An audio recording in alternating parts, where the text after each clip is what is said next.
ऐसा बिहेवियर जो आपको अच्छा नहीं लगता है। तो सारी जो प्रॉब्लम होती है वो प्रॉब्लम कब पड़ती है, जब हम उससे चुप रहकर सहते हैं, उसको सपोर्ट करते हैं, उसको बढ़ने देते हैं, तब जाके कोई प्रॉब्लम छोटी से बड़ी होती है। अगर हम उसे वहीं रोक दें तो वो कोई प्रॉब्लम नहीं होती है। जिस वक्त की हम बात कर रहे हैं ये हमारे देश में बहुत बड़ी प्रॉब्लम है। और इंडिया तो नंबर 1 है ही सही, लेकिन हमारा जो राजस्थान है वो 3rd नंबर पर आता है इस गिनौने कर्म में। इस बच्चों इतने सारे जो बच्चे हैं वो हमारे राजस्थान में चाइल्ड सेक्स अब्यूज के नाम पर जो हमेशा उन्हें फ्रस्ट्रेट किया जाता है, उन्हें डराया जाता है, उन्हें धमकाया जाता है और उनका जो ऑल ओवर डेवलप है उसे वही रोक दिया जाता है। अब आपको रुकना है या आगे बढ़ना है ये आप पर डिपेंड करता है। आप पर डिपेंड कैसे करेगा, जब आप खुद कॉन्फिडेंस फील करोगे। तो जहाँ भी कोई प्रॉब्लम होती है, प्रॉब्लम को आप सॉर्ट आउट कीजिए। आपसे नहीं होती है अपने पेरेंट्स और अपने टीचर को बताइए। करते हो? आपको लगता है कि मेरी प्रॉब्लम सॉल्व होगी या नहीं होगी? सबको फील होता है ना, प्रॉब्लम समझ में आती है और कहां से आपको इसको समझना है। गुड टच और बैड टच। गुड टच जो प्रेम से, स्नेह से, प्यार से जो बड़े आपके फैमिली मेंबर्स हैं वो आपको जब अप्रिशिएट करते हैं और आपको शाबाशी देते हैं, आपको पास लाते हैं, तब जो है आपको अच्छा फील होता है। लेकिन कभी कभी ऐसा होता है कि आपको कोई जो टच है बिल्कुल भी अच्छा फील नहीं होता है। तो जब आपको अच्छा फील नहीं होता है तब आपको क्या करना है, उसको वहीं रोकना है, मना करना है, स्टॉप करना है, उसको चुप नहीं रहना है। अब आपको ये समझ में आना चाहिए कि क्या जो है आपका जो फीलिंग्स है, आपको जो गुड टच और बैड टच इसमें फर्क समझ में आना चाहिए। आता है सबको? हम टाइम टू टाइम, पहले भी मैंने क्लास में भी बताया है, एक बार टेनिस पर भी इस टाइप का एक सेमिनार लिया था और समर कैंप पे जो है प्रीवियस ईयर में भी कंडक्ट करवाई थी। तो बहुत सारी बातें हैं आपको ये जाननी है और चुप नहीं रहना है। खुद को अगर आगे लाना है तो आपको खुलकर बोलना है।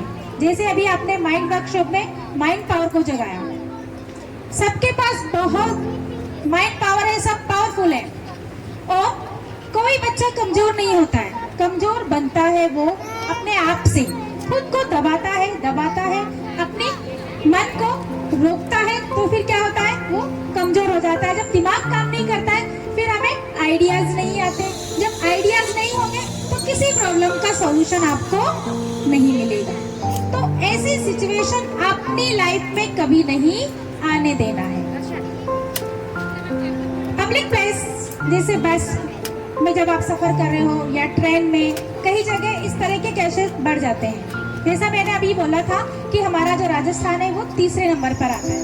पहले नंबर पे आता है यूपी, 2nd नंबर पे आता है हरियाणा और 3rd नंबर पर राजस्थान। तो है कि नहीं बड़ी समस्या? राजस्थान 3rd नंबर पे आ रहा है, इसको हमें 0 करना है और बहुत आसानी से कर सकते हैं। अब आपने देखा होगा कि डॉगी होते, डॉगी पपीज, उसके पिल्ले जो होते हैं, आप कभी उनको पकड़ने गए हैं? आपने पकड़ा है, क्या हुआ? जो डॉग होते हैं वो बात करते हैं, क्यों? क्योंकि उन्हें अच्छा नहीं लगता है, वो उन्हें लगता है कि यहाँ खतरा है, तो वो चिल्लाते हैं, भौंकते हैं और काटने दौड़ते हैं। अभी जो रिसर्च के हिसाब से जो आंकड़े आए हैं उसमें सबसे ज्यादा प्रॉब्लम क्रिएट करने वाले अपने ही होते हैं। फ्रेंड्स हो सकते हैं, नेबर हो सकते हैं और रिलेटिव भी होते हैं। तो ये जो प्रॉब्लम है, और पता है वो जो दोषी होता है, जो प्रॉब्लम क्रिएट करता है, वो इतना शातिर होता है, अपने पेरेंट्स के साथ इतने अच्छे से पेश आता है कि विश्वास नहीं करेंगे कि ये ऐसा कर सकता है।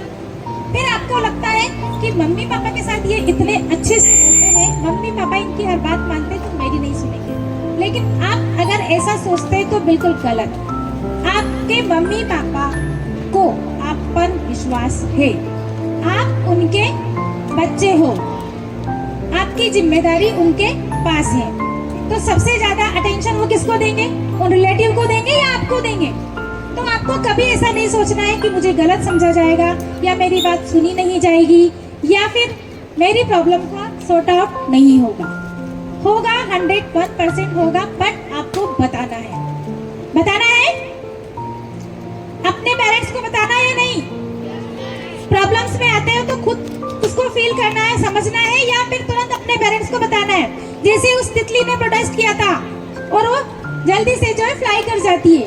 आप जैसे ही डॉगी के पास गए, उसने बात किया, आपको डराकर दूर भगा दिया, वैसे ही आपको भी करना है। सबसे पहले तो खुद को डिसीजन लेना है, और जो भी है दोषी है या इस तरह का बैड जो व्यवहार आपको अच्छा नहीं लगता है वो आपके साथ करते हैं, तो सबसे पहले तो आप क्या करोगे? उसको रोकोगे। रुको, स्टॉप, और जल्दी से वहां से भाग करके अपने मम्मी पापा, अपने जो पेरेंट्स हैं उनके पास जाना है और उनको तुरंत बताना है, और नहीं तो चिल्लाकर शोर मचाना है। पीछे क्या होना है इस बात को आपको माइंड नहीं करना है, सब आपके सपोर्ट में होंगे।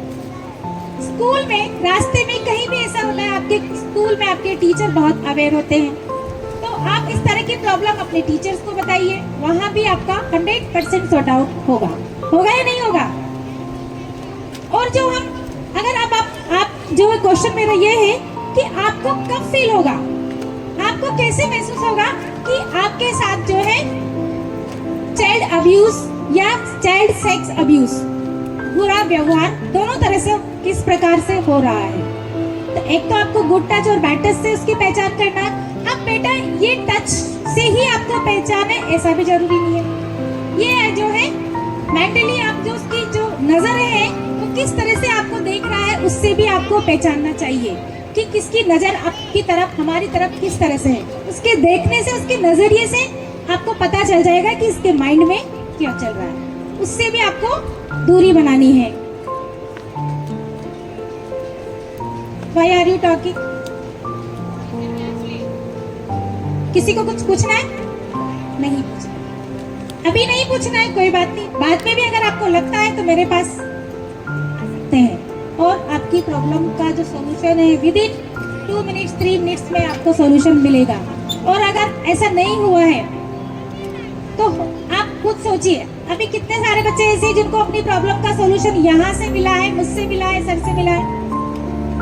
एक बार हैंड रेज कीजिए कि कोई आपकी पर्सनल प्रॉब्लम थी, फैमिली प्रॉब्लम थी, या एकेडमिक प्रॉब्लम थी, या बिहेवियर रिगार्डिंग प्रॉब्लम थी, किस किस की प्रॉब्लम का सॉर्ट आउट हुआ है? Raise your hand. Very good. देखो इतने बच्चों का भी यहाँ पर जो है उनको डिसीजन यहाँ तुरंत उनको मिला है। अच्छा, ऐसा तो नहीं हुआ बेटा कि 2-4 दिन बाद उसमें आपको चेंज मिला हो, या जब आपने एक्शन लिया तभी आपको मिला? जब आपने एक्शन लिया तभी आपको इस प्रॉब्लम का सॉल्यूशन मिला, या कुछ हफ्ते 2 हफ्ते बाद मिला? तुरंत मिला? Very good. तो सॉल्यूशन हमेशा मिलता है, लेकिन प्रॉब्लम समझ में आनी चाहिए। अब प्रॉब्लम समझ में आ गई, उसको बताना आना चाहिए कि आपको कैसे बताना है ना? जैसे यहाँ पर जो है ये देख रहे हो आप, किस तरह से जो है गुड टच और बैड टच का ये पूरा चार्ट यहाँ पर आप जो है, जो कुछ बॉडी पार्ट्स हमारी बॉडी में ऐसे होते हैं जो सीक्रेट होते हैं ना, हम उसको किसी को टच नहीं करने देना है, और ना ही जो है ऐसा अगर किसी के माइंड में सामने चल रहा है तुरंत वहां से आप, तो ऐसा नहीं कि आप फिजिकल टच हो तभी आपको समझ में आना चाहिए। आपको उसके बोलने के टोन से और उसके आई कांटेक्ट से भी इस प्रॉब्लम को समझ लेना चाहिए कि सामने वाले के माइंड में क्या चल रहा है। समझ पाओगे? तो जैसे पहले आपको सॉल्यूशन मिला था, ठीक वैसे ही अभी मिलेगा, बट आपको बताना होगा। अपने पेरेंट्स को बताओ, अपने टीचर्स को बताओ, ठीक है? तो हमारा जो ये राजस्थान है, ये चाइल्ड अब्यूज में नंबर 3rd पर आ रहा है, पर हम अपने रामगंज मंडी को या अपने स्कूल में हम 0 इसको करेंगे। किसी के साथ में अगर ऐसा होता है तो तुरंत उसको मना कर दीजिए, नो स्टॉप, और एक्शन आपको लेना है। एक्शन कैसे लेना है ये मैं आपको बता चुकी हूँ। पक्का? क्लियर?